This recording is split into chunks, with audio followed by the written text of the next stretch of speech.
Karibu. Tunamshukuru Mungu ametuleta hapa tena usiku wa leo kwamba tuweze kukuletea neno la Mungu, na Mungu wetu amekuwa mwaminifu sana.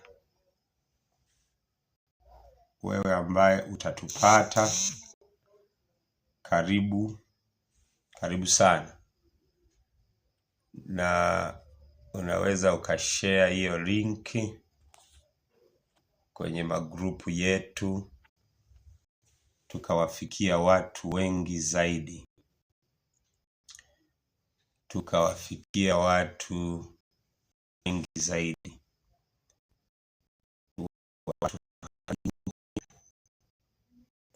Weze kuwafikia. Karibu. Endelea kumkaribisha rafiki yako, jirani yako. Bie Pastor tayari yuko wani kwa ajili ya kukuletea maneno ya Mungu na kuwakaribisha watu wengine pia. Wow.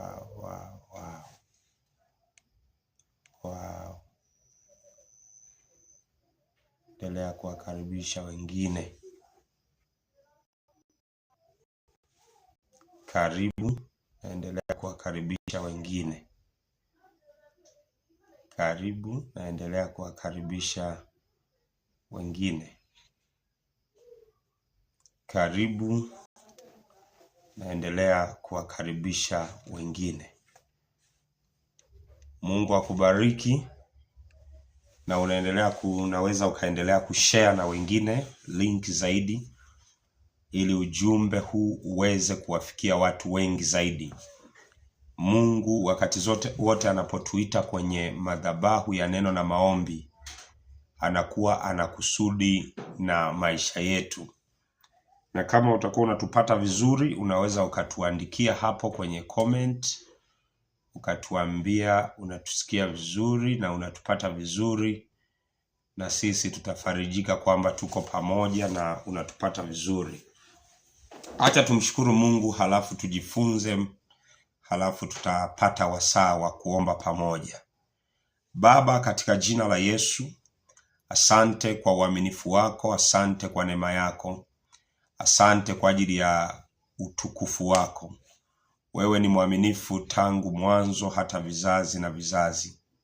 Tuko hapa tena Bwana kwa ajili ya kutafuta uso wako na kujifunza maneno ya uzima. Tunaomba utufundishe na utuelekeze katika jina la Yesu. Amen. Usiku wa leo tutashughulika na habari ya uzao, na tutaomba na tutajifunza, na tutakuwa tukiomba hapo. Ninaamini kwamba Mungu atakuhudumia hapo ulipo, sababu nguvu za Mungu hazina mipaka. Na tutashughulika na utasa, na utanielewa vizuri. Utasa sio tu kwa habari ya kupata watoto, lakini Mungu atatupa insight kubwa ya kuelewa maana halisi ya utasa. Tutaanza kujifunza kwa habari ya utasa ni nini. Utasa ni nini? Utasa ni hali ya kutozaa na kuongezeka kwenye maisha ya mtu. Utasa ni hali ya kutozaa na kuongezeka kwenye maisha ya mtu. Kumbuke Biblia inazungumza baada ya Mungu kumuumba mwanadamu, alimbarikia huyu mwanadamu ili azae, aongezeke. Mungu ni Mungu wa maongezeko. Kwa hiyo anapenda watu wazae, anapenda watu waongezeke, anapenda watu wapige hatua moja kwenda hatua nyingine. Sasa mtu asipokuwa anapiga hatua kwenye maisha yake, maana yake kuna changamoto ya utasa ipo. Kuna roho ya utasa, na utasa unaweza ukawa kwenye sehemu ya kupata watoto. Utasa unaweza ukawa kwenye uchumi. Utasa unaweza ukawa kwenye biashara. Utasa unaweza ukawa kwenye huduma, lakini utasa ni ile hali ya kutozaa. Ngoja nikupitishe, hii utaiona kwenye kitabu cha Mwanzo ile sura ya 1 na ule mstari wa 28. Biblia inasema, Mwanzo 1 mstari ule wa 28, Mungu akawabarikia. Mungu akawaambia, zaeni mkaongezeke. Mungu akawabarikia.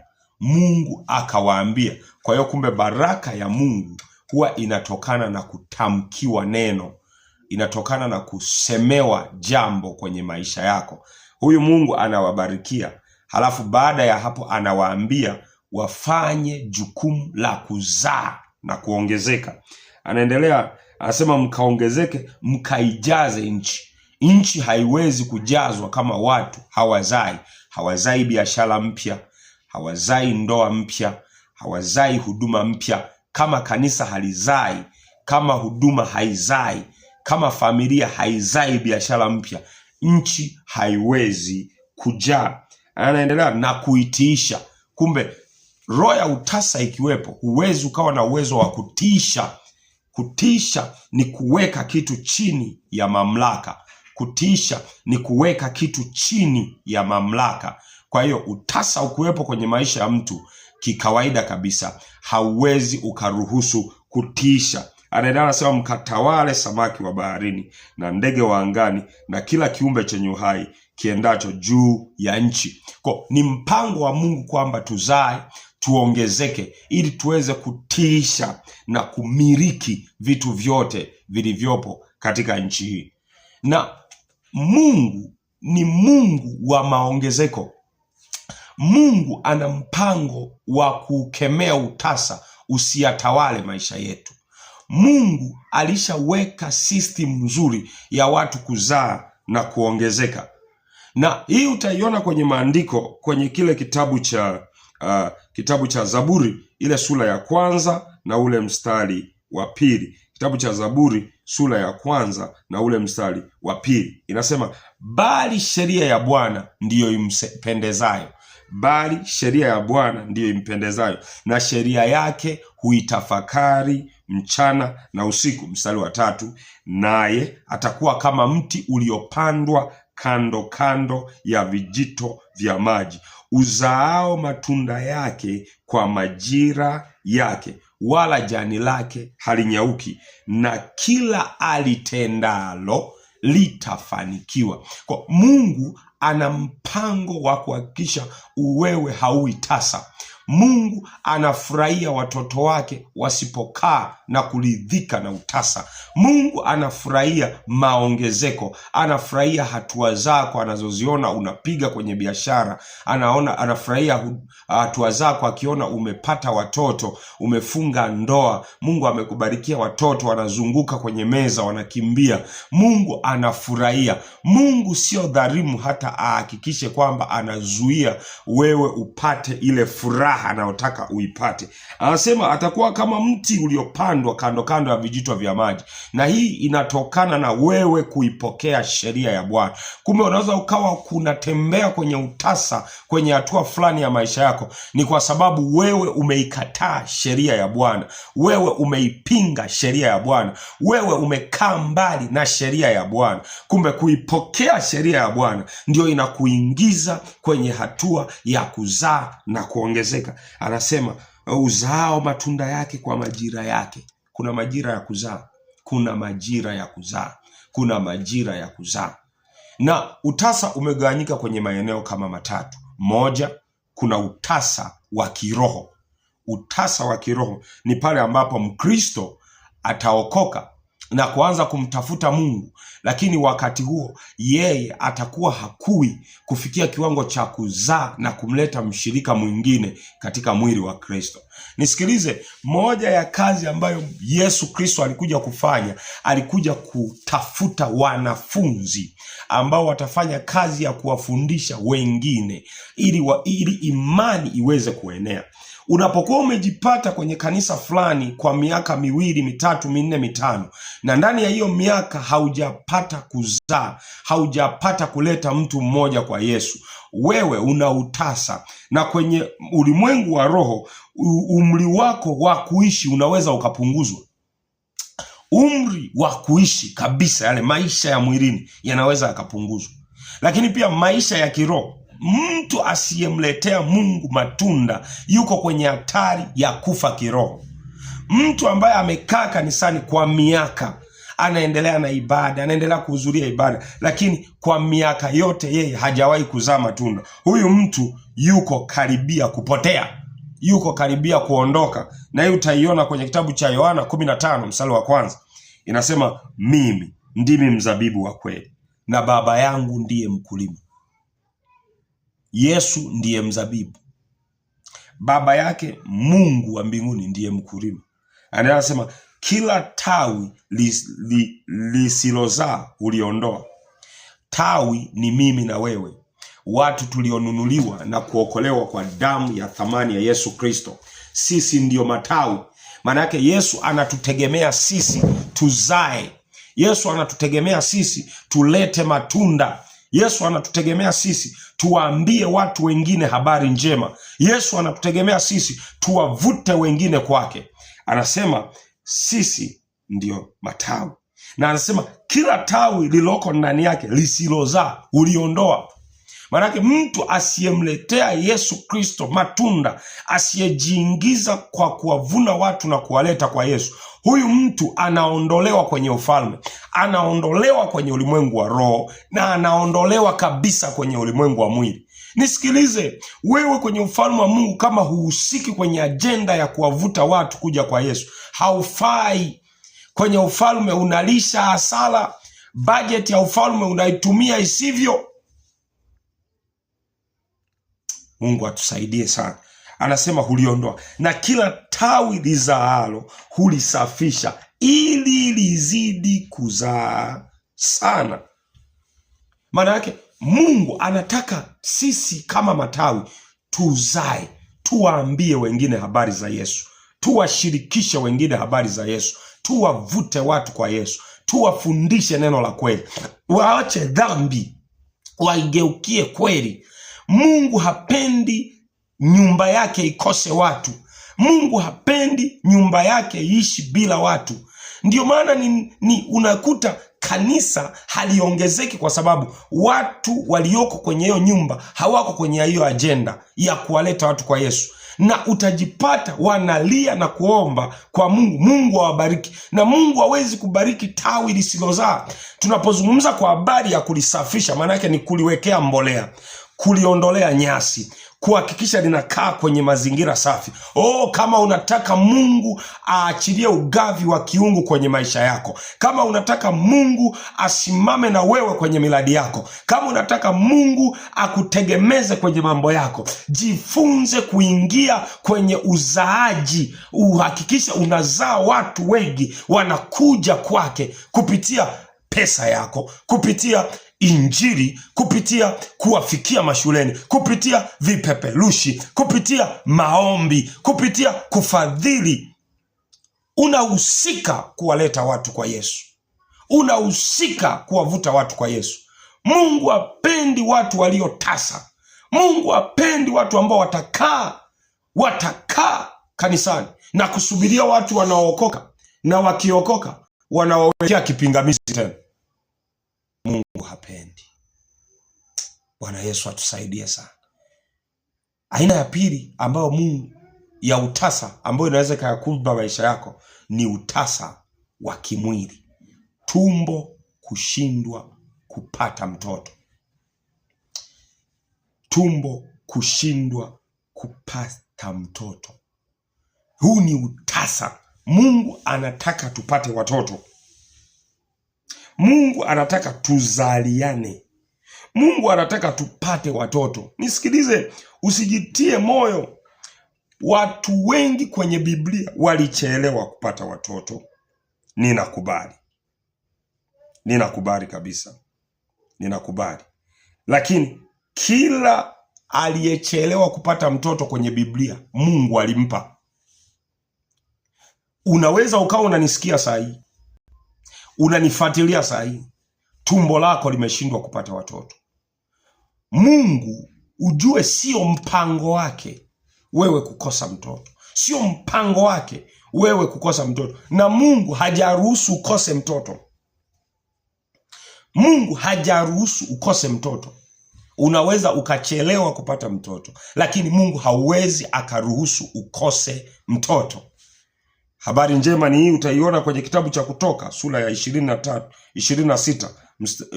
mstari wa 26. Maandiko anasema hapata kuwa na mwenye kuharibu mimba.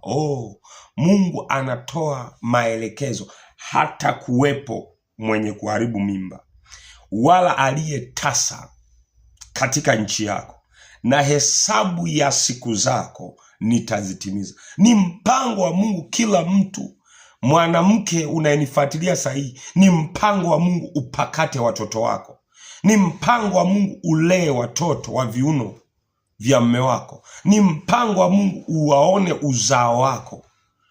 Shetani ameleta hii roho ya utasa, amefunga tumbo, amesababisha watu wanalia kwa miaka mingi, anahakikisha. Na utasa ni moja ya mlango wa adui wa kusababisha ukose uhuru wa kumtumikia Mungu kwa furaha. Sasa Mungu anakuja na habari njema, anasema hapata kuwepo. Na mimi ninatangaza katika jina la Yesu, haijalishi umeambiwa kwa maneno gani, haijalishi nani alikuambia nini, haijalishi nani alizungumza nini, maandiko yanasema hapata kuwepo tasa. Na mimi natamka kwa jina la Yesu, wewe sio tasa. Mungu ataachilia uzao kwenye tumbo lako, utawabeba watoto wa viuno vyako. Mungu sio dhalimu, neno lake sio uongo. Kitabu cha Zaburi 119 ule mstari wa 160 inasema jumla ya neno lako ni kweli. Maana yake kama amesema hapata kuwepo tasa, ni neno lake ni kweli na amina. Mungu atakupa mtoto kwa jina la Yesu. Na aina ya tatu ya utasa ni utasa kwenye eneo la uchumi. Shetani anaweza akasababisha usiongezeke. Shetani anaweza akasababisha usizae ukaongezeka. Shetani anaweza akasababisha mambo kwenye biashara yako, kama ni mwanabiashara, yasiende sawa sawa. Shetani anaweza akasababisha kila kitu ambacho kilikuwa kimepangwa kitokee ndani ya muda fulani kisitokee kama ilivyopangwa. Shetani ni mvuruga ajenda za mbingu. Ndiyo maana upaswi kuchukulia kawaida tunapoitisha maombi ya namna hii. Lazima upate muda wa kuitisha maombi na kumwambia Bwana, niko hapa. Bwana, ninakuja mbele zako, kwa sababu hatuna kimbilio lingine zaidi ya Mungu. Huu utasa wa kila biashara unaanza inakufa. Utasa wa kila biashara unayoanza inaharibika. Utasa wa kila mahali ambako unaajiriwa unafukuzwa kazi. Hii roho ikisha kukalia, hakuna kitu kinaongezeka. Unanunua kiwanja hiki unakiuza, unanunua kiwanja hiki unakiuza. Leo katika jina la Yesu, Mungu aiondoe hiyo roho juu yako kwa jina la Yesu. Maandiko yanasema kwenye kile kitabu cha Kumbukumbu la Torati, ile sura ya 28 na ule mstari wa 23. Kumbukumbu la Torati, na hii ni laana. Utasa inaweza kuwa ni zao la laana kwenye maisha ya mtu. Anasema na mbingu zako zilizo juu ya kichwa chako zitakuwa shaba. Kumbe kila mtu ana mbingu zake. Oh my God. Kila mtu anazo mbingu zake. Unaweza ukawa kwenye mji mmoja, mkalima shamba moja, mkafanya biashara moja, lakini mbingu zako zikifunguka, utaziona baraka zinashuka. Kwa nini? Kwa sababu mbingu zako ziko wazi. Ndiyo maana kila wakati ninapokuitisha maombi, huwa wakati mwingine nawaambia watu, omba mbingu ziwe wazi. Malango ya mbingu yafunguke kwa ajili yako. Kwa sababu malango ya mbingu yakifungwa yakawa shaba, hakuna kitu kinachoendelea kwenye maisha yako. Hakuna fanikio lolote linaloendelea kwenye maisha yako. Hakuna ustawi utauona kwenye maisha yako. Anasema na mbingu zilizo juu ya kichwa chako zitakuwa shaba, na nchi iliyo chini yako itakuwa chuma. Mbingu zikiwa shaba, hakuna kitu utakifanya hapa nchini kitaendelea. Utaanzisha biashara itaharibika. Manake roho ya utasa ina operate. Roho ya utasa inafanya kazi. Utaanza hapa patafeli. Utaanza hapa utafukuzwa. Utaenda hapa utaambiwa ufai. Utaenda hapa utaambiwa nenda tutakuita. Kwa nini? Kwa sababu mbingu zilizo juu yako zimefunga, zimekamata. Leo si Mungu akuondoe kwa jina la Yesu. Leo Mungu akutengenezee mbingu zilizo wazi juu yako. Utasa kwenye maisha yako uvunjike. Utasa kwenye maisha yako uharibike. Utasa kwenye maisha yako uvunjike kwa jina la Yesu Kristo. Anaendelea anasema, Bwana atafanya mvua ya nchi yako iwe vumbi na mchanga. Ndio hii, mtu unafanya kazi maeneo fulani, wote wanafanikiwa, lakini unakula hasara. Mpaka wanakuuliza, rafiki, wewe una shida gani? Wengine wanaulizwa, ulikotoka uliaga? Rafiki, uliaga? Haitakuwa fungu lako kwa jina la Yesu. Anasema Bwana atafanya mvua ya nchi yako iwe mvumbi na mchanga, itakujilia juu yako kutoka mbinguni hata uangamie. Hii ni kitu inawatokea watu wengi. Kitu inawatokea watu wengi. Kuna siku moja nikiwa nimeacha gari nikaiacha ikaenda. Mimi nikapanda kwenye gari nyingine. Sikuwa na amani na ile gari. Ile gari ilivyoondoka, baada ya muda mfupi tumeenda mbele, tunakuta ile gari tayari imeshapiga mweleka. Wale watu waliokuwa wanakimbilia ile gari tayari wameshaharibiwa safari yao. Wameharibiwa kufika wanakoenda kwa haraka. Kwa nini? Kwa sababu mbingu zinanyesha mvua ya vumbi na mchanga. Kila fursa unaikimbilia imeshaharibiwa.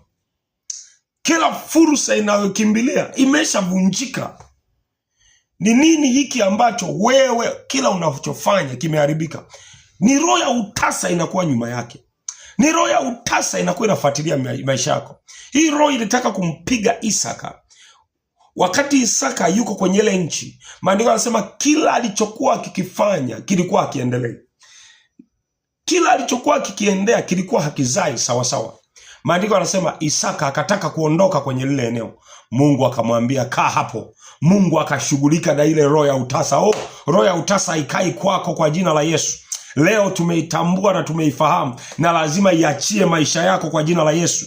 Na Mungu tulionaye ni Mungu anayeweza kufanya miujiza dakika za mwisho, na lazima atafanya jambo jipya kwenye maisha yako. Atahakikisha mbingu hazitoi vumbi na mchanga tena. Mbingu zitatoa maji na madirisha ya mbinguni yatafunguka. Baraka za Mungu utaziona kwenye maisha yako. Waliokucheka, waliokudharau, waliokukimbia watakutafuta, kwa sababu Mungu amekukumbuka. Mungu ameikumbuka familia yako. Mungu ameikumbuka ndoa yako.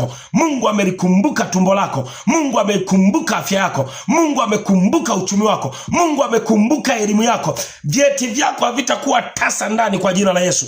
Kama uliomba kazi wakakwambia watakuita, saa yako ya kujiriwa imekuja kwa jina la Yesu. Saa ya vyeti kukuzalia matunda imekujilia kwa jina la Yesu. Na hiyo saa ni sasa. Hiyo saa ni sasa kwa jina la Yesu. Ni sasa.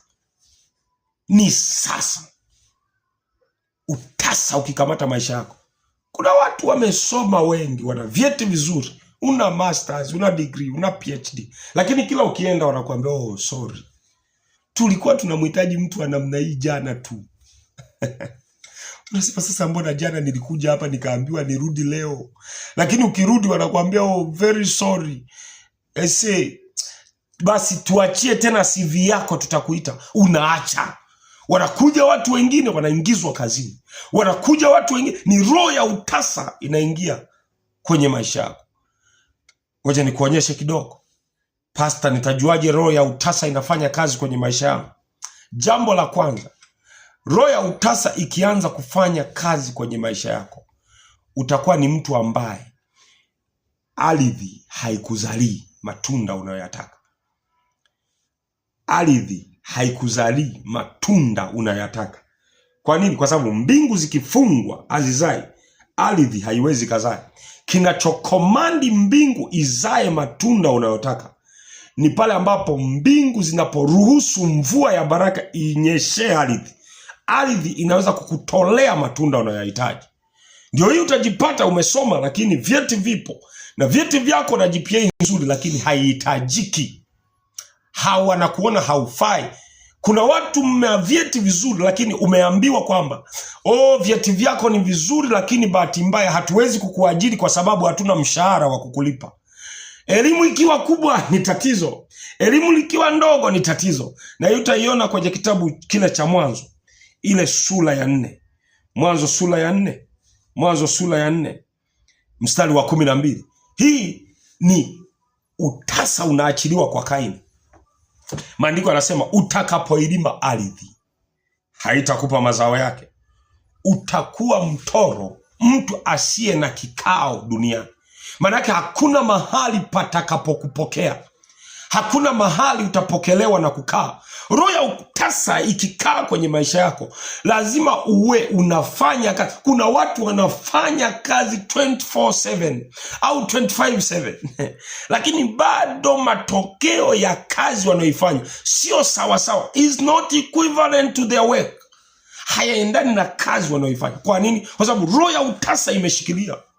Halafu kuna mtu mmoja anakuja anafanya kikazi kidogo tu, anapata pesa, anajenga nyumba, anafanya maendeleo. Kwa nini? Kwa sababu roho ya utasa. Anasema utakapoilima ardhi haitakupa mazao. Umesoma, vyeti unavyo, unaenda kuomba kazi, unaambiwa hatuwezi kukuajiri kwa sababu una elimu kubwa. Nini kinakujia hapo? Usiridhike ukakaa ukasema unajua Mungu anajua, mimi hataki nipate. No! Hii ni roho. Mimi niliwahi kusema ni bora niajiriwe alafu niache kazi mwenyewe. Mungu anayemiliki mbingu na ardhi, Mungu tunayemtumikia kwa ukamilifu, hatuwezi kumuomba mkate akatupa jiwe. Hatuwezi kumuomba samaki akatupa nyoka. Otherwise, tukiona hayo mambo yanatokea kwenye maisha yetu, kuna roho inayooperate iliyo kinyume na roho ya Mungu. Na leo inakatika katika jina la Yesu. Leo inakatika katika jina la Yesu. Leo inakatika katika jina la Yesu. Lazima ikatike kwa damu ya mwanakondoo. Roho ya utasa itakufanya ardhi isikupe matunda unayohitaji. Dalili ya pili kwamba roho ya utasa inafanya kazi kwenye maisha yangu ni ipi, pastor? Jambo la pili, roho ya utasa ikikaa kwenye maisha yako, utakuwa mtu ambaye unainukiwa kwenye kila jambo, unalolifanya. Roho ya utasa ikianza kufanya kazi kwenye maisha yako, utaanza kuwa unainukiwa kwenye kila jambo unalofanya kwenye maisha yako. Na hiyo utaiona wakati Isaka anavifukua visima vile. Maandiko anasema kwamba akafukua kisima cha kwanza, wale wachungaji wakaenda wakakingangania kile kisima. Akafukua kisima cha pili, wale wachungaji wakaenda wakangangania kisima cha pili. Akafukua kisima cha tatu. Sasa wachungaji hawakuenda kufanya fujo kwenye kile kisima. Akasema kwa kuwa Bwana ametufanyia nafasi. Maana kwa kuwa Bwana ameturuhusu tuzae na tuongezeke. Kwa kuwa Bwana ameruhusu tupapate hapa, nasi tutazidi na tutaongezeka na kuenea katika nchi. Hii itakuonyesha kwamba vile visima vya kwanza alivyokuwa akijaribu kuvifukua vilikuwa na nguvu inayozuia visimfaidishe huyu mtu. Kazi unaanzisha duka la kwanza, ile flame watu wameanza kukufahamu, unakuja unahamishwa. Roho ya utasa ikianza kuoperate kwenye maisha yako, utajikuta kila eneo unapokaa unainukiwa. Kila eneo unapokaa unainukiwa. Usifikirie ni kwamba Mungu anapenda upitie changamoto. Nisikilize, Mungu hawafundishi watoto wake kwa mateso. Mungu anawafundisha watoto wake kwa neno lake. Mungu anawafundisha watoto wake kwa neno lake. Isaka anachimbia kisima cha kwanza, ananyang'anya. Anachimbua kisima cha pili, ananyang'anya. Anachimbua kisima cha tatu, ananyang'anya. Ndio hii, umeolewa ndoa ya kwanza, umeachika.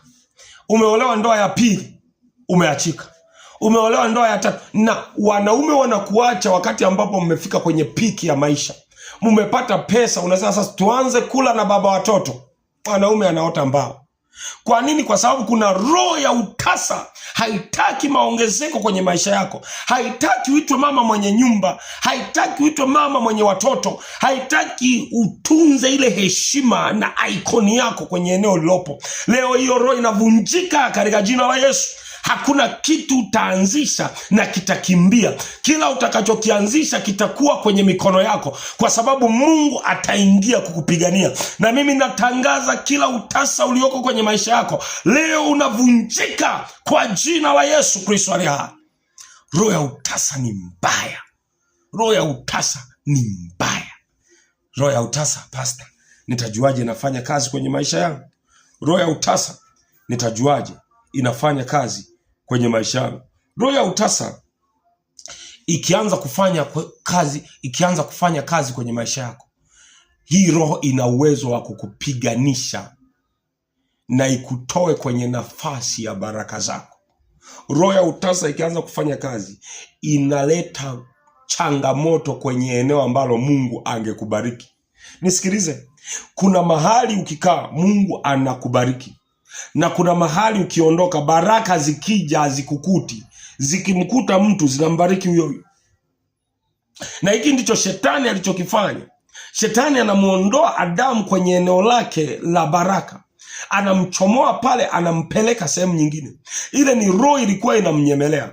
Na utaona kwenye kile kitabu cha Mwanzo sura ya 3 na ule mstari wa 24, Adamu anafukuzwa kwenye bustani ya Edeni, ambako alikuwa anakula bure, ambako alikuwa anaishi bure, ambako alikuwa anafanya mambo yake kwa uhuru. Anafukuzwa. Roho ya utasa ikifanya kazi kwenye maisha yako, watu wema wanapokuja kwenye maisha yako, roho ya utasa inawaondoa. Kuna tabia fulani unaweza ukawafanyia wale watu, wanaamua kusema aisee, kwa hali hii tumeshindwa kuishi na wewe, goodbye. Alafu nasema ni Mungu. Sio Mungu, ni roho inaoperate hiyo. Usijitie moyo katika jina la Yesu. Usijitie moyo katika jina la Yesu. Ni roho inakutafuta, ni roho inakumeza, ni roho inameza kesho yako. Maandiko anasema hapa, kwa hiyo Bwana Mungu akamtoa katika bustani ya Edeni ailime ardhi ambayo katika hiyo alitwaliwa. Adamu alikuwa amepewa kazi ya kuilima bustani na kuitunza, lakini ile bustani ilikuwa imeamuriwa kuzalisha matunda zaidi ya jasho aliyokuwa analitoa wakati analima. Nisikilize, Mungu hakupanga tutoe jasho ili tufanikiwe. Ndio maana shetani ameleta hii misemo. Hii misemo imetusababisha wakati mwingine tumeingia kukiri mambo ambayo hayaeleweki. Nakuta Mkristo anazungumza anazungumza kauli za kidunia kabisa. Anasema hustler, mpambanaji, mvuja jasho. Mungu alivyokuumba, alikuumba akakubarikia, na kukubarikia manake alipunguza jasho, ufanye vitu kidogo lakini ardhi iamliwe. Sasa huyu mtu anatolewa kwenye ardhi ya rutuba, ardhi ambayo angelima kidogo akavuna kingi, anapelekwa kwenye ardhi ambayo kwayo alitwaliwa, maana yake ardhi isiyokuwa na rutuba. Kwa nini? Kwa sababu roho ilimpiganisha na msaidizi wa hatima yake ambaye alikuwa ni Mungu. Mungu ndio alikuwa ameshikilia hatima ya Adamu kwenye bustani ya Eden. Ndio maana Adamu anawaita wanyama wote kwa majina yao, anawaita wanyama wote kwa majina yao, anazungumza nao, anawaamrisha sawasawa na anavyotaka. Lakini adui anakuja, anampiganisha Adamu na Mungu, na ile sababu inamsababisha Adamu aondoke kwenye nafasi yake, na Mungu akawa hamtaki tena Adamu, anamfukuza kwenye bustani ya Edeni, anamwambia aondoke. Kwa nini? Kwa sababu Adamu hahitajiki tena. Ndio hii roho inafanya kazi kwenye maisha yako. Kila wakati unapoanzisha kitu fulani kinaharibika. Leo kwenye maombi haya katika jina la Yesu Kristo, hiyo roho ya utasa lazima iachie. Hiyo roho ya utasa lazima iachie. Na ninataka nikuombee saa hii, nguvu za Mungu zipite juu yako, nguvu za Mungu zipite juu yako. Roho Mtakatifu ananiambia kuna watu mna vyeti vizuri lakini kazi haijaachiliwa bado. Kuna watu mnavuja jasho lakini mafanikio hayaendani na jasho yako. Roho ya utasa imeingia kazini, hairuhusu matokeo na mafanikio yawepo. Leo katika jina la Yesu Kristo, katika jina la Yesu, hiyo roho ya utasa inaachia. Hiyo roho ya utasa inaachia. Hiyo roho ya utasa inaachia. Hiyo roho ya utasa inaachia. Hiyo roho ya utasa inaachia. Hiyo roho ya utasa inaachia. Ninavunja hicho kiambaza kilichokamata maisha yako, kilichokamata uchumi wako, kilichokamata hata usipate kazi. Kila ofisi unayoenda unakataliwa, kila eneo unaloenda unafukuzwa, kila eneo unaloenda unaambiwa hauhitajiki. Leo kwa mamlaka ya jina la Yesu tunageuza kila tamko lilotamkwa kwenye ulimwengu wa roho likasababisha utasa, likasababisha shida. Wengine unanifuatilia sahi, tumbo lako limegoma kupata mtoto. Leo kwa neno hili linakutoa kwa jina la Yesu. Kila hali ya utasa kwenye afya yako, kila hali ya utasa kwenye uchumi wako, kila hali ya utasa kwenye tumbo lako la uzazi,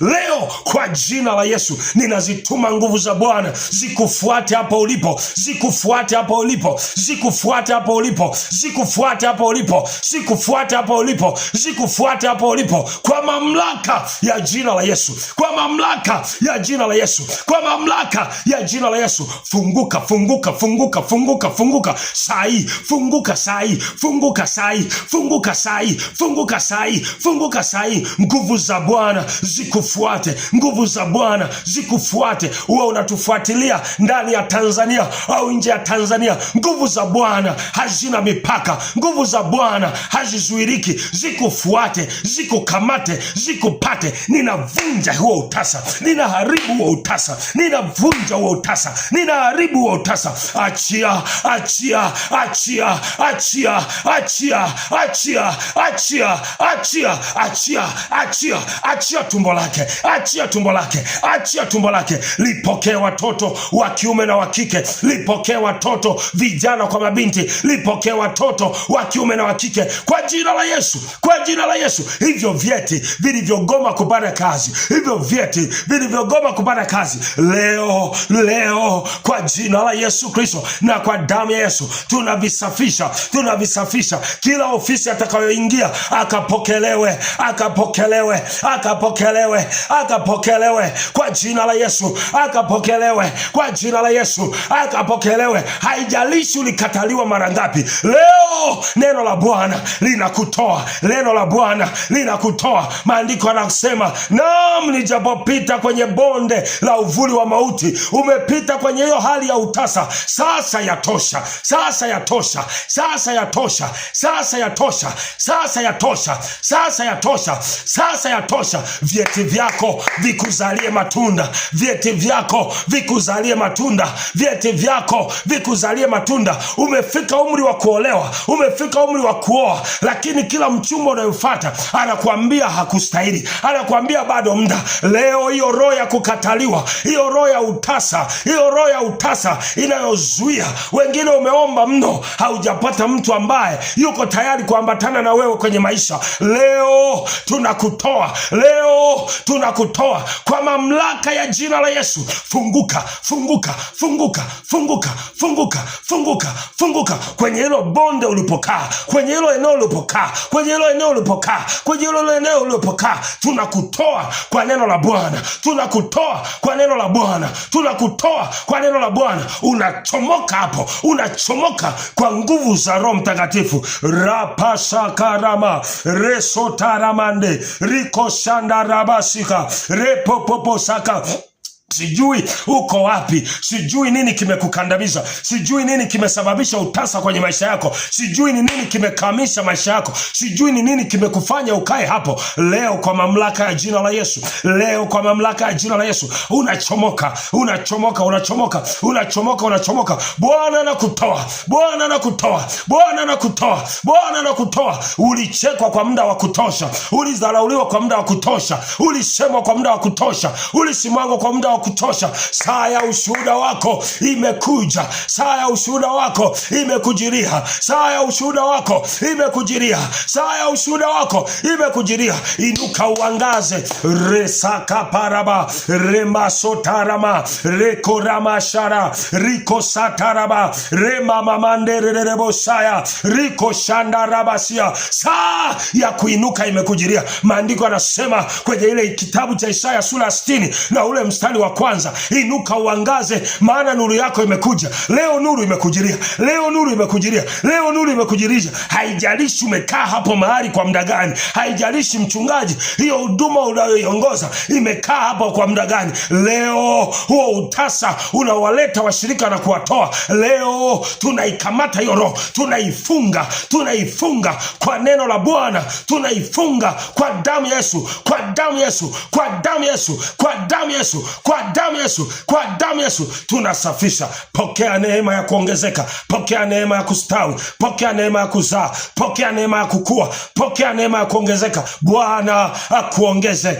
Bwana akuzidishe, Bwana akujaze, Bwana asababishe mambo mapya kwenye maisha yako. Remasakaraba inarabashana rekasakaraba inarabashaka. Bwana sababishe mambo yasiyokuwa ya kawaida. Watu wakisikia masikio yao yawashe, masikio yao yawashe. Ulivyolia sasa yatosha, ulivyolia sasa yatosha. Ulivyokejeliwa na kwenye hiyo ndoa kwa sababu haupati watoto, Bwana ananiambia saa yako ya kujiriwa imekuja, saa yako ya kujiriwa imekuja, saa yako ya kujiriwa imekuja. Ni kweli Penina anakukejeli, ni kweli watu wamekusema tumbo lako alizae, unajaza choo, wamekukejeli vya kutosha, ndugu wa mume wako wamekusema vya kutosha, lakini leo kwenye neno hili, kwenye ibada hii, Bwana anakutoa, Bwana anakutoa, Bwana anakutoa, Bwana anakutoa kwa jina la Yesu Kristo. Bwana afungue tumbo lako, Bwana afungue tumbo lako. Hakuna utasa kwenye maisha yako. Tunatamka kuzaa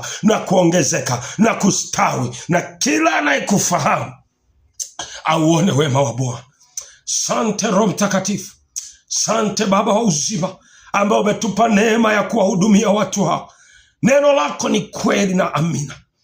Kila mtu anayetufuatilia, neema yako iwe halisi kwenye maisha yake. Neema yako imbadilishe, neema yako imtengeneze, neema yako impe badiliko la kudumu. Asante Roho Mtakatifu, asante kwa upendo wako, asante kwa neema yako. Pokea sifa na utukufu, kwa kuwa unastahili na kuheshimiwa na kutukuzwa, katika jina la Yesu Kristo, amen. Nataka nikukaribishe sana kwenye ibada zetu. Tuko Masumbwe, mtaa wa California. Kanisa letu ni EAGT. Ukiingia Google Map kama unapotea, unaweza ukapata maelekezo ya kufika kanisani.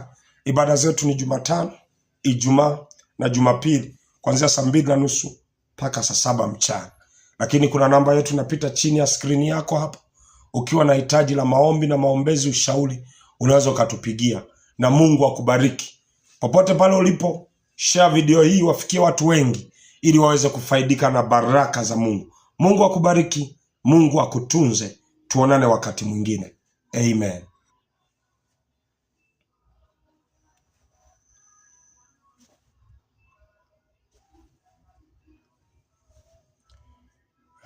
Tumemaliza.